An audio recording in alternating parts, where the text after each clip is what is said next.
Mae'r geiriau a oes heddwch yn gyfarwydd i ni mewn eisteddfodau bellach. Daw'r ateb gan y gynulleidfa yn floedd. Heddwch. Iolo Morgannwg osododd seiliau'r seremoni hon yn ogystal â gorsedd y beirdd.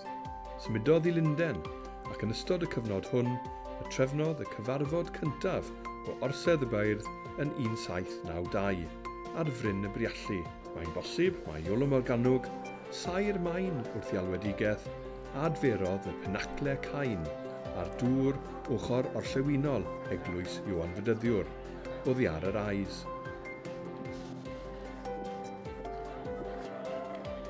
Nid nepell yr eglwys, saif yr Elefns Bar and Grill. Yn wreiddiol, gwesty'r glob oedd yma, un o dyfarnau hynaf Caerdydd, ac yma byddai Iolo yn cwrdd â'i gyfeillion i drafod ei syniadau mawr.